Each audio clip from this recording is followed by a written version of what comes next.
उपग्रह। देखिए भाई, कोई भी ग्रह है, जैसे पृथ्वी है। पृथ्वी की पृथ्वी एक ग्रह है। ग्रह की परिभाषा क्या होता है? प्लेनेट। वह पिंड जो किसी तारे की परिक्रमा करता है उसे ग्रह कहते हैं। वह पिंड जो किसी तारे की परिक्रमा करता है उसे क्या कहते हैं? उसे ग्रह कहते हैं। क्या कहते हैं उसे? ग्रह। ठीक है। उपग्रह कहते हैं वह पिंड, जैसे मान लीजिए क्या, सूर्य है। सूर्य एक तारा है कि नहीं? हमारा सूर्य एक तारा है, ये सूर्य है। ये क्या है? सूर्य है। और हमारी पृथ्वी इसकी परिक्रमा कर रही है। ये हमारी पृथ्वी है जो इस सूर्य की परिक्रमा कर रही है। तो सूर्य तारा और पृथ्वी ग्रह है। लेकिन मैंने कहा साहब, ये हमारा चंद्रमा है। क्या है? चंद्रमा। चंद्रमा किसकी परिक्रमा कर रहा है? पृथ्वी की परिक्रमा कर रहा है। जो पिंड तारे की परिक्रमा करते हैं उन्हें उन्हें ग्रह कहते हैं। क्या कहते हैं? ग्रह। और जो ग्रह की परिक्रमा करते हैं उन्हें क्या कहते हैं? उन्हें उपग्रह कहते हैं। ठीक है। तो उपग्रह क्या होता है, तो सिंपल से समझ में आ गई आपको। वे पिंड जो किसी ग्रह की परिक्रमा करते हैं उपग्रह कहलाते हैं। उपग्रह को अंग्रेजी में क्या बोलते हैं? सैटेलाइट कहते हैं। क्या कहते हैं? सैटेलाइट कहते हैं। क्लियर? अब उपग्रह जो होते हैं, उपग्रह हम दो प्रकार के उपग्रह कह सकते हैं। एक उपग्रह जो है वो है प्राकृतिक उपग्रह। क्या है? प्राकृतिक उपग्रह। अब प्राकृतिक उपग्रह मतलब को जो प्रकृति ने बनाया है, जिसमें हमारा कोई रोल नहीं है। किसने बनाया है? नेचर ने बनाया, प्रकृति ने बनाया। जैसे कि हमारा क्या, चंद्रमा। क्या है? चंद्रमा पृथ्वी की परिक्रमा कर रहा है। दूसरे उपग्रह पे होते हैं जिन्हें हम कहते हैं कृत्रिम उपग्रह। क्या कहते हैं? कृत्रिम उपग्रह। और हम भेजते रहते हैं कृत्रिम उपग्रह, एजुकेशन के लिए, संचार के लिए, मौसम की जानकारी के लिए ऊपर भेजते हैं उपग्रह, है ना। तो सैटेलाइट जिन्हें हम बोलते हैं, अंग्रेजी में उपग्रह को सैटेलाइट कहते हैं। ठीक है। तो मैं उपग्रह के बारे में बताने वाला हूँ आपको, तो बिल्कुल समझ आए। और हम समय समय पर बहुत से देश भेजते रहते हैं, पर उपग्रह वो दो प्रकार के होते हैं। ध्रुवीय उपग्रह होता है और एक भू स्थितिक उपग्रह होता है, वो हम आगे बात करने वाले हैं। ठीक। तो उपग्रह किसे कहते हैं? किसी ग्रह के चारों ओर परिक्रमा करने वाले पिंड को उस ग्रह का उपग्रह कहते हैं। उदाहरण के लिए चंद्रमा पृथ्वी का एक प्राकृतिक उपग्रह है। हमारे सौरमंडल में बहुत सारे ग्रह हैं। जैसे शुक्र का कोई उपग्रह नहीं है, बुध का कोई उपग्रह नहीं है। दो ग्रह के छोड़कर सबके उपग्रह हैं। शुक्र का कोई उपग्रह नहीं है, बुध का, क्योंकि ये दोनों ही सूर्य के बहुत ज्यादा नजदीक। बाकी तो पर पृथ्वी का चंद्रमा है ही। मंगल के दो उपग्रह हैं, फोबोस डिमोस। उसके बाद आप जाओगे मंगल के बाद में बृहस्पति, तो बृहस्पति पे तो बहुत सारे उपग्रह हैं। गैनीमीड। गैनीमीड जो बृहस्पति का उपग्रह है, वो सौर मंडल का सबसे बड़ा उपग्रह है। लगभग 63-67 के आसपास उपग्रह हैं। किसके पास? बृहस्पति के पास। शनि के पास सबसे ज्यादा उपग्रह हैं, लगभग 80 के आसपास। सबसे बड़ा उपग्रह उसका टाइटन। किसका है? शनि का है। इसके बाद में आप जाओगे तो अरुण, है ना, टिट्रॉन, वरुण, टाइटेनिया, ये उपग्रह किसके हैं? अलग अलग उपग्रह हैं, बहुत सारे उपग्रह होते हैं। उपग्रह समझ गए? हम बात कर रहे हैं ये प्राकृतिक उपग्रह हैं, लेकिन हम बहुत सारे उपग्रह खुद भेजते भी रहते हैं। देखो अभी मैंने कल की क्लास में मैंने आपको एक चीज बताई थी, अगर आपको याद हो तो। कल मैंने क्या बताया था आपको? कल मैंने ये बताया था कि भाई कोई भी पर पिंड है, कोई भी पिंड है, वो अंतरिक्षीय पिंड एक दूसरे की परिक्रमा करते हैं। ये मान लीजिए ये पृथ्वी है और इसकी परिक्रमा चंद्रमा कर रहा है, तो इस तरीके से करेगा। किस तरीके से करेगा? ऐसे। इसका मतलब होता है दीर्घ वृत्ताकार कक्षा। क्या होता है? दीर्घ वृत्ताकार कक्षा। कक्षा का मतलब होता है कभी यहाँ होगा, कभी यहाँ होगा, कभी पास होगा तो कभी दूर होगा। ठीक। इसे हम क्या कहते हैं? दीर्घ वृत्ताकार कक्षा। क्या कहते हैं? दीर्घ वृत्ताकार कक्षा। अगर ये कक्षा थोड़ी सी ऐसी हो जाए तो इसे बोलते हैं परवलयाकार।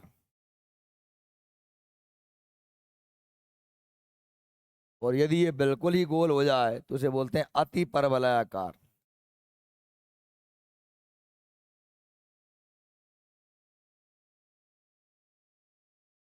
देखो, यदि ये परवलयाकार हो जाएगी तो ये जो सैटेलाइट है, ये जो उपग्रह है, पृथ्वी पर गिर जाएगा, यदि परवलयाकार होगी। ठीक। और यदि ये अति परवलयाकार हो जाएगी तो ये सैटेलाइट जो है पृथ्वी के गुरुत्वाकर्षण क्षेत्र से बाहर चला जाएगा, अंतरिक्ष में गुम हो जाएगा। परवलयाकार पे पृथ्वी पे गिर जाता है, अति परवलयाकार पर पृथ्वी से बाहर चला जाता है। जब दीर्घ वृत्ताकार होता है तभी परिक्रमा कर पाता है। दीर्घ वृत्ताकार समझते ही हो कि कभी पास होता है तो कभी दूर होता है। ठीक। क्लियर। ये उपग्रह की बात कर रहे हैं हम समय आज के ज़माने में। आज चाहे तो आज हमारे टेलीविज़न चल रहे हो, मोबाइल के सिग्नल मिल रहे हो, मौसम की जानकारी हो रही हो, या सिनेमा चल रहे हो, या सेना अपने मिशन के लिए पृथ्वी पर अलग अलग जानकारियां इकट्ठा कर रही है। सब जानकारियों के लिए आज हमें सबसे ज़्यादा चीज़ की जो उपयोगी है वो क्या है? सैटेलाइट। कहाँ पर क्या हो रहा है, सैटेलाइट से अपन जो गूगल मैप चल रहा है वो सब कहाँ से चल रहे हैं? सैटेलाइट से ही चल रहे हैं, उपग्रह से चल रहे हैं। ठीक। उपग्रह कक्षीय चाल किस तरीके से ये चलता है? ठीक है, देखिए, उपग्रह की कक्षीय चाल उसकी पृथ्वी तल की ऊंचाई यानी हाइट पर निर्भर करती है। उपग्रह पृथ्वी तल से जितना अधिक दूर होगा उतनी ही उसकी चाल कम होती चली जाए, जितना नज़दीक होगा उसकी उसकी स्पीड उतनी ही ज़्यादा होगी, तो जितना दूर होगा उसकी उतनी स्पीड कम होगी। उपग्रह की कक्षीय उपग्रह की कक्षीय पृथ्वी तल से जितना अधिक दूर होगा उतनी ही उसकी चाल कैसी हो जाएगी? कम होगी। उपग्रह की कक्षीय चाल उसके द्रव्यमान एम पर निर्भर नहीं करती। क्या पर निर्भर करती है? उसकी ऊंचाई पर निर्भर करती है। कितना बड़ा है इससे कोई फर्क नहीं पड़ता, कितना भारी है इससे कोई फर्क नहीं पड़ता, फर्क पड़ता है उसकी ऊंचाई से। क्या पड़ता है?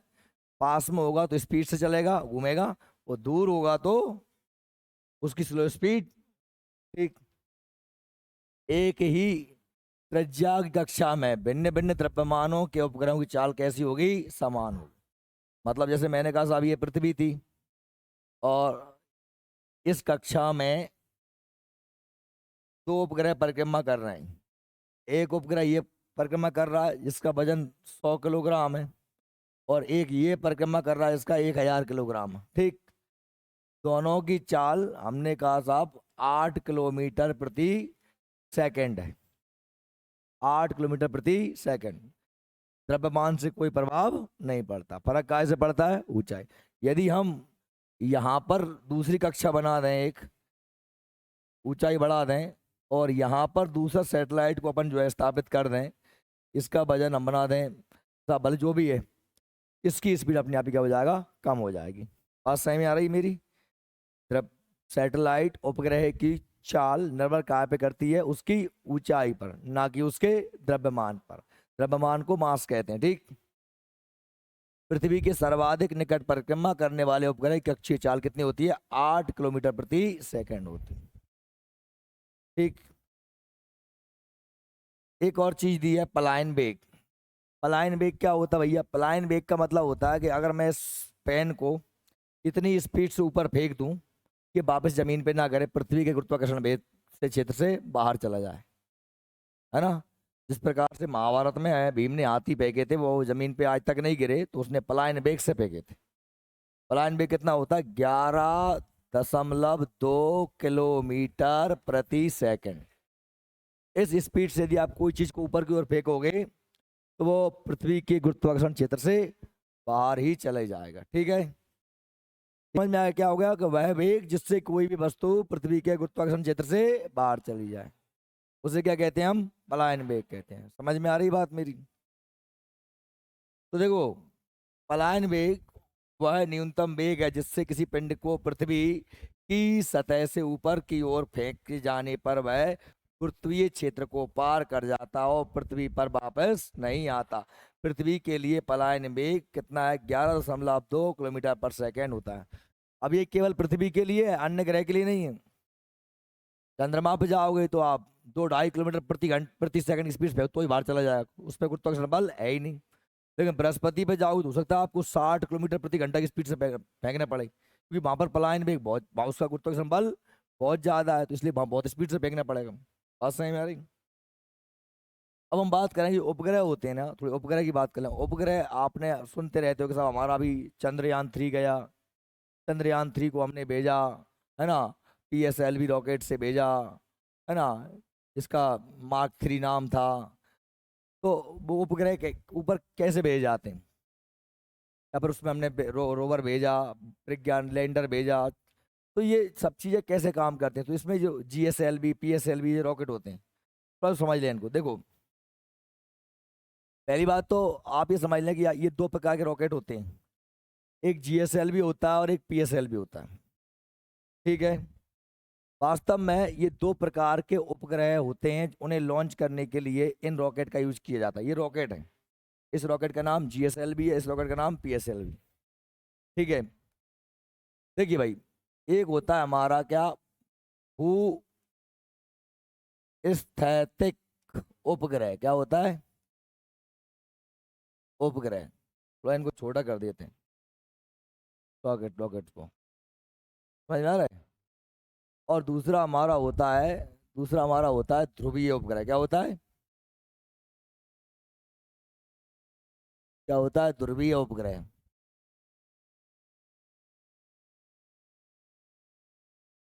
देखो बच्चों, जैसे माने मैंने कहा कि साहब हमारी ये पृथ्वी है, और हम अगर सैटेलाइट को ऊपर भेजें और सैटेलाइट इस तरीके से परिक्रमा करें, इस तरीके से परिक्रमा करें, मेरा इस तरीके से परिक्रमा करें पृथ्वी की ध्रुवों से, तो उसे क्या बोलते हैं? ध्रुवीय उपग्रह। तो यदि हमने कहा साहब ये हमारी पृथ्वी है, ये पृथ्वी है हमारी, और यदि कोई उपग्रह जो है इस तरीके से परिक्रमा करे, इस तरीके से, समझ में आ रहा है, भूमध्य रेखा के आसपास, इसे बोलते हैं क्या? भूस्थितिक उपग्रह। ठीक है, क्लियर है? ये तो समझ में आ गया आपको, ध्रुवीय और भूस्थितिक उपग्रह। ठीक, ये जो भूस्थितिक उपग्रह है और ये ध्रुवीय उपग्रह है, तो सबसे पहले मैं बात करूँ कि साहब जो ध्रुवीय उपग्रह होता है, ये ध्रुवीय जो उपग्रह होता है ना, इसकी ऊंचाई जो होती है, ये लगभग हमने कहा 800 से 900 किलोमीटर ऊंचाई पर इन्हें स्थापित किया जाता है। सतह से 800 से 900 किलोमीटर की ऊंचाई पर इन्हें स्थापित किया जाता है। किसको? ध्रुवीय को। ठीक है, अगर अब ये तो ऊंचाई हो गई, और इसकी जो ऊंचाई होती है, इसकी ऊंचाई जो होती है लगभग ये 34,000 किलोमीटर की ऊंचाई पर इन्हें स्थापित किया जाता है। किसको? भूस्थितिक को। अब आपको यहीं से पकड़ना है, इसीलिए इसकी स्पीड बहुत ज़्यादा होती है। इसका जो वेग होता है वो लगभग कितना होता है? 8 किलोमीटर प्रति सेकंड। अभी बताया था मैंने आपको, ठीक, 8 किलोमीटर प्रति सेकंड की स्पीड से ये परिक्रमा कर रहा होता है। क्लियर है? और चूंकि ये बहुत अधिक ऊंचाई पर है, इससे इसकी स्पीड, इसका वेग कम हो जाता है। ये 1.3 किलोमीटर प्रति सेकंड की स्पीड से परिक्रमा कर रहा होता है। क्लियर? अब जब वेग ज्यादा है तो ये परिक्रमा जल्दी कर लेगा। पृथ्वी का एक चक्कर लगाने में इसे लगभग 84 मिनट का समय लगता है। कितना समय लगता है? 84 मिनट का, लगभग 1.5 घंटे के आसपास मान लो। 1.5 घंटे में पूरा परिक्रमा कर लेता है। ठीक, और इसे जो है, इसे चक्कर लगाने में समय लगता है लगभग 24 घंटे। कितना लगता है? 24 घंटे। ये क्लियर, समझ में आ रही बात आपको? ठीक, अच्छा, अब ये जो रॉकेट, ये जो हमारा ध्रुवीय उपग्रह है, ध्रुवीय उपग्रह है, ये क्या काम आएगा? आप समझ रहे हो कि ये पृथ्वी जल्द जल्द चक्कर लगा रहा है, तो ये कोई आपको जो है कोई संचार के काम में तो आएगा नहीं, क्योंकि अभी थोड़ी देर पहले ये भोपाल के ऊपर था, तो 10 मिनट बाद देखा तो वो कलकत्ता के ऊपर पहुंच गया, या पर दिल्ली के ऊपर पहुंच गया, फिर इधर फिर 10 मिनट बाद अफगानिस्तान पार कर गया। बात सही में आ रही है? तो ये इस तरीके से घूम रहा है, कोई 1.5 घंटे में पूरा चक्कर ही लगा लेगा। इसलिए हमें ना तो इस रॉकेट से कोई हम संचार में काम ले सकते, ना ही कोई खुफिया जानकारी मिल सकती, ना ही कोई सूचना मिल सकती। ये केवल काम में काय के आता है? मौसम की जानकारी। काय के लिए आता है? मौसम की जानकारी देता है। आपको पता होगा कि आपने वो देखा होगी, परमाणु मूवी आई थी, परमाणु मूवी आई थी जिसमें जॉन अब्राहम हीरो था, आज देखी थी। उसमें क्या क्या हम लोग परमाणु विस्फोट करवाने, अटल बिहारी जी के टाइम पे अपन ने परमाणु विस्फोट करवाया था, परमाणु परीक्षण, हमने परमाणु हथियार बनवाया था। एक परमाणु फिल्म आई थी, उसमें देख, उसमें जो परमाणु विखंडन करने के लिए वो हर 1.5 घंटे के बाद वो उसको कवर कर देते थे, 1.5 घंटे तक काम करते थे, क्योंकि 1.5 घंटे में ये जो अमेरिका की नासा का ध्रुवीय रॉकेट वहां से गुजरता था, इसलिए उसे हमें अमेरिका से छुप के करना था ये परमाणु का परीक्षण। परमाणु बम बनाया है हमने, हम परमाणु संपन्न देश हैं कि नहीं, ये पता है? अटल जी के टाइम पे हुआ था 1998 में, क्या परमाणु विस्फोट हैगा याद कुछ कि नहीं है पता? इतना कचरा मटेरियल है, मैं क्या बताऊं। परमाणु फिल्म आई थी, कभी देख लेना, देखो तो, जॉन अब्राहम की थी। उसमें ये बताया गया किस तरीके से कि वो हमारे इसरो के जो वैज्ञानिक हैं, या वो सब लोग जो है किस तरीके से गुप्त रूप से ये काम कर रहे थे, क्योंकि अगर अमेरिका को मालूम चल जाता तो ये देश वगैरह हम पे क्या लगा देते, आर्थिक पाबंदी लगा देते, क्योंकि कोई भी देश परमाणु हथियार बनाए, इस पे ये अंतर्राष्ट्रीय समझौता हो चुका है, कोई भी अब नया देश परमाणु हथियार ना बनाए। जितने बन गए उतने ही बहुत, क्योंकि परमाणु हथियार पूरी दुनिया के लिए बहुत ही ज्यादा घातक है। अगर इनको चला दिया गया तो पूरी दुनिया नष्ट हो जाएगी। बात सही में आ रही? क्योंकि अब ये देखो, ये इसकी स्पीड 84 मिनट प्रति, मतलब एक 84 मिनट में पूरा चक्कर लगा रहा था। कौन सा? ये ध्रुवीय PSLV देखो, और ये चक्कर लगा रहा कितने घंटे में? 24 घंटे में। इसीलिए ये जहां पर इसको स्थित, अब आपको ये भी पता है कि पृथ्वी अपना एक चक्कर कितने समय में पूरा करती है? 24 घंटे में। पृथ्वी भी तो अपना एक चक्कर कितने समय में लगाती है? 24 घंटे। यदि यदि हमने इंडिया से ये छोड़ा, इंडिया से, ये इंडिया था पृथ्वी पर, ये हमने यहाँ स्थापित इसको कर दिया, तो हमेशा ये इंडिया के ऊपर ही रहेगा, क्योंकि 24 घंटे में पृथ्वी के साथ साथ ये घूमेगा। बात समझ में आ रही कि नहीं आ रही? आ रही है कि नहीं आ रही? क्या कह रहा हूँ? 24 घंटा में चक्कर लगाएगा जो, कहेगा बहुत ऊंचाई पे है, इसलिए की स्पीड कम है, इसलिए जिस देश, जो भी देश छोड़ता है ये उसी को ऊपर स्थित रहता है, पृथ्वी के साथ साथ परिक्रमा करता है। इसलिए ये हमें जो है संचार, संचार मतलब कम्युनिकेशन, मोबाइल टेलीफोन, मान लो अपन ने भेजो तो अपने मोबाइल चलावे के लाना है, सेटेलाइट है, वो तुम बात ध्रुवीय कक्षा में स्थापित कर दो, तो मालूम चलो वो पहुंच गओ अमेरिका के ऊपर, तो हम हमारे फोन चलेंगे ही ना वहां से। भाई हमें हमारे काम के लिए आना है, संचार के लिए, या सेना, सैन्य कार्रवाई के लिए, है ना, सैन्य कार्रवाई के लिए, सूचना जानकारी इकट्ठा करने के लिए कौन सा काम आता है हमारा? वो स्थित है। समझ में आ रही है बात? ठीक है। लेकिन अब चूंकि इसको आपको पता है, इसको बहुत ऊंचाई पर से भेजना है, कितने पे? लगभग 34,000 किलोमीटर पे, और इसको भेजना है क्या हमको 800-900 किलोमीटर पे। इसलिए इन दोनों को भेजने के लिए अलग अलग प्रकार के रॉकेटों का यूज किया जाता है। ये रॉकेट है, इसका नाम है GSLV, इसका नाम है PSLV। अब रॉकेट समझ लो, तो रॉकेट आप जानते हैं कि रॉकेट में क्या, रॉकेट में यहाँ पर लगा रहता है मेन इंजन, इसे बोलते हैं क्रायोजेनिक इंजन। का लगा रहता है यहाँ पर, ठीक है।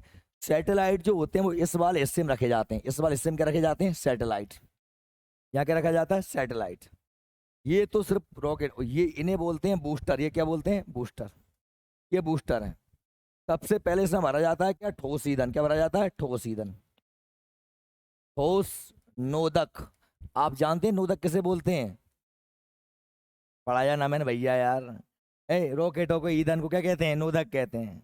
रॉकेट का जो ईंधन होता है उसे क्या कहते हैं? नोदक कहते हैं। ये मैंने आपको केमिस्ट्री में नहीं पढ़ाया था क्या? है, तुम लोग कैसे कैसे नाटक करते हो यार। तो पहले ठोस नोदक बढ़ा जाता है, उसके बाद क्या बढ़ा जाता है? द्रव नोदक। क्या बढ़ा जाता है? द्रव नोदक। अब चूंकि ये बात समझिए आप लोग, क्योंकि मैं ये बता रहा हूँ कि आप लोगों को, भाई ये जो जैसे ही हमने इसमें आग लगाएंगे, ऊपर क्या रख दिया अपन ने? सैटेलाइट, कवर कर दिया उस ढक्कनों से। क्यों? ये अंदर क्यों रखा है? क्योंकि आप ये स्पीड से जाएगा तो घर्ष यहाँ पर क्या होगा? घर्षण होगा। क्या होगा यहाँ पर? यहाँ पर जब घर्षण होगा इस इलाके में तो उसमें आग लग जाएगी। इसलिए से हमने क्या है अंदर कवर करके इस बॉक्स के अंदर रखा है, क्या? सैटेलाइट उपग्रह। ठीक है। अच्छा, ऐसे मान लीजिए ये हमारी पृथ्वी है और ये पृथ्वी का क्या है? गुरुत्वाकर्षण है। पृथ्वी का वायुमंडल है। क्या है पृथ्वी का? वायुमंडल। और लगभग 400-500 किलोमीटर की ऊंचाई तक तो बहुत ज्यादा घनी हवाएं रहती हैं। क्या रहती हैं? घनी हवाएं। इस इलाके में हवाएं कैसी हैं? बहुत ज्यादा घनी हैं। जितनी ज्यादा घनी हवाएं हैं उतना ज्यादा इसको क्या होगा? पार करने में घर्षण होगा। लेकिन जब इस इलाके से यहाँ आ जाए, ऊपर निकल जाएगा तो फिर कुछ है ही नहीं, वहां पर खाली जगह है। समझ में आ रही? काम कर रहा हो दिमाग? भाई ये पृथ्वी तो, ये जो वायु है, हवा है, ये भी तो एक पदार्थ ही है। तो हथेलियों को रगड़ते हैं तो गर्मी हो जाती कि नहीं हो जाती? जब हम हवा में कोई अचानक स्पीड से नीचे गिरेगा तो हवा के साथ घिसेगा कि नहीं घिसेगा वो? तो इसमें आग पैदा हो जाएगी। क्या पैदा हो जाएगी? जो तारे टूटते हैं, तारे, वो तारे टूटते हैं तो वो वास्तव में उल्का पिंड होते हैं। तारे नहीं टूटते हैं, वो हमारे पृथ्वी के वायुमंडल क्षेत्र में आते हैं, जलकर घर्षण से जल जाते हैं और जल के क्या है हमें लाइन से खिंची हुई दिखाई देती है कि एकदम तारा टूट गया है। तारा हमारा कुछ नहीं टूटता, वास्तव में क्या होते हैं वो कोई अंतरिक्ष के टुकड़े हैं, पत्थर हैं, जो हमारे गुरुत्वाकर्षण क्षेत्र से हमारे वायुमंडल में प्रवेश कर गए और जल के राख हो गए। बात समझ में आ रही है? ठीक है भैया, है? अब क्या कर रहे हैं? हमने इसमें लगाया, कर लो यार, जाते चाहे सीख लो यार। सुन लो, तुम्हें आत है तो मैं फिर मैं आंख बढ़ा देता हूँ। ये चीजें तो सुनो, ध्रुवीय ध्रुवों से परिक्रमा करते हैं, बूझते थे। सुनो, ये तुम समझ गए थे। जो ध्रुवीय रॉकेट होते हैं वो PSLV रॉकेट छोड़े जाते हैं, पोलर सैटेलाइट लॉन्च व्हीकल। इसका पूरा नाम क्या होता है? ध्रुवीय उपग्रह प्रक्षेपण यान, पोलर सैटेलाइट लॉन्चिंग व्हीकल। ठीक है, समझ में आ गई मेरी बात? इसमें क्या होता है कि ये जो, ध्यान सुनिए, ये जो लाल रंग का रॉकेट बनाया गया हमने, इसमें छोटे छोटे पंडित जी ये बूस्टर लगाए हैं। ये बूस्टर क्या होते हैं? एक्स्ट्रा स्पीड देते हैं। क्या देते हैं? Extra speed. भाई हमको इसको तो 800-900 किलोमीटर की ऊंचाई पर ले जाना है, मतलब पृथ्वी के गुरुत्वाकर्षण क्षेत्र से बहुत ज्यादा बाहर इसको करने नहीं है। ठीक है। अब हमने, यानी पृथ्वी के गुरुत्वाकर्षण क्षेत्र से यदि चीज को बाहर भेजना है तो कितनी स्पीड चाहिए? 11.2 किलोमीटर प्रति सेकंड। तो बहुत ज्यादा क्या चाहिए? ईंधन। लेकिन मुझे ये बताओ, क्या हम स्टार्टिंग से इतनी स्पीड मेंटेन कर सकते हैं क्या? क्यों क्यों नहीं कर सकते? बताओ। चलो मैंने कहा नहीं कर सकते, तुमने, मैंने कहा कर सकते हैं क्या? तुमने आंसर दे दिया नहीं कर सकते। तो दिमाग चल रहा है क्यों नहीं कर सकते? अरे हमारे पास जब इंजन है, रॉकेट है, तो लगा दो आग, हो जाएगी स्पीड। पर क्यों नहीं कर सकते? यही तो समझा रहा था, यही तो समझा रहा था कि ये नीचे जाके, नीचे बहुत ज्यादा घना क्या है? गैसों का आवरण, वायुमंडल। अगर ये 30 फीट तुमने झाँक कर दीजिए जहाँ, तो पूरा आग लग जाएगी रॉकेट में, खत्म हो जाए, जहीं जल जाए सैटेलाइट में लाइट। कितने जोर से घर्षण हुए को, समझ में आ रही बात? नहीं आ रही बात समझ में? लेकिन जब हम जहां से ऊपर निकल जाएंगे तो फिर स्पीड को कितनी करेंगे? 11.2 किलोमीटर पर सेकेंड करेंगे। ये जो होता है, ये जो नीचे वाला हिस्सा होता है, इसमें क्या होता है? ठोस ईंधन। क्या होता है? ठोस नोदक। इसको केवल यहीं तक जलाते हैं। कहाँ तक? यहाँ तक। क्यों? क्योंकि ये आराम आराम चलता है, कम स्पीड देता है। इसलिए जब तक, जैसे ही यहाँ पहुंचता है, जैसे ये यहाँ पहुंचता है तो ये सारा कचरा टूट के गिर जाता है। कौन सा? ये कचरा सब टूट के गिर जाएगा। और ये जो कवर है ऊपर, कवर, ये कवर भी गिर जाएगा। बस सैटेलाइट बचेगा। और क्या बचेगा? यहाँ पर हमारा क्रायोजेनिक इंजन, और उसमें भरा होगा द्रव ईंधन। फिर वो देगा भयंकर स्पीड। कितनी? 11.2 किलोमीटर पर सेकेंड की स्पीड। वो स्पीड देगा तो फिर हमारा, हम गुरुत्वाकर्षण क्षेत्र से क्या चले जाएंगे? बाहर चले जाएंगे। जहाँ भेजना तहाँ भेज दो फिर। बात सही में आ रही?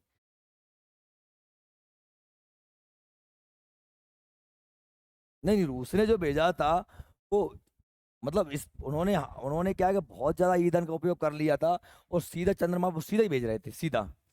पर हमने सीधा नहीं भेजा, हमने पृथ्वी का चक्कर लगाया था। देखो, हम चाहते तो रॉकेट की लंबाई बढ़ा के उसमें और ईंधन भर देते, हम भी सीधा भेज देते, पर उसमें लागत लगती, लागत ज्यादा हो जाती। हमने क्या काम किया था, हमने ये किया था कि साहब ये हमारी पृथ्वी है और ये चंद्रमा है, तो हमने यहाँ से छोड़ा और पहले पृथ्वी चक्कर लगवाया, चक्कर लगवा के फिर कहाँ पहुंचाया, यहाँ, फिर चंद्रमा चक्कर लगाया और आराम से ऐसे उतार दिया। बात सही में आ रही? ये हमने क्या इस पृथ्वी की ऊर्जा का उपयोग कर लिया। ये मैंने समझाया भी आपको दो तीन बार, ठीक है? तो ये आपको समझ में आया भाई? ये हमारा इस तरीके से काम करता। अब ध्यान सुनो, ये जो है ये PSLV कौन सा लॉन्च करते हैं, ध्रुवीय उपग्रह, पोलर सैटेलाइट, ठीक। हालांकि एक और होता है इनके अलावा, जो इन दोनों का क्या होता है, बीच का होता है, हमारे लिए काम का है नहीं। हमारे लिए काम का आपको ये दो ही मिलेंगे, GSLV और PSLV। देखो उपग्रह तो कहाँ रखे हुए हैं इसके अंदर, उपग्रह के अलग अलग नाम होते हैं। अब तुम कौन सा उपग्रह भेज रहे हो? जैसे हमने अभी यहाँ पर विक्रम लैंडर भेजा, या उसमें हमारे मॉड्यूल भी लगे हुए थे, तो वो एक सैटेलाइट था उसमें जो हमने चंद्रमा पर भेजा था। वो जब ये पूरा इंजन जल जाए ये पूरा ईंधन जल जाएगा, तो फिर ये टुकड़ा यहाँ से सैटेलाइट का अलग हो जाएगा और वो सीधे चंद्रमा के पास पहुंचेगा। अलग अलग प्रक्रियाएं। इसको चूंकि हमने, ये छोटे रहते हैं क्योंकि ये हमें 800-900 किलोमीटर की ऊंचाई पर ही पहुंचाना है, तो इससे हमें कहाँ पहुंचाना है, 34 किलोमीटर ऊंचाई पर। तो इनमें बड़े बूस्टर लगे हैं, ज़्यादा एनर्जी देनी है, ज़्यादा ऊंचाई पे भेजनी है, ठीक है? तो ज़्यादा ऊंचाई से पहुंचाते हैं और ये पृथ्वी की भूमध्य रेखा का परिक्रमा करते हैं ऐसे में, तो ध्रुवीय करते हैं ऐसे में। समझ में आ गई मेरी बात?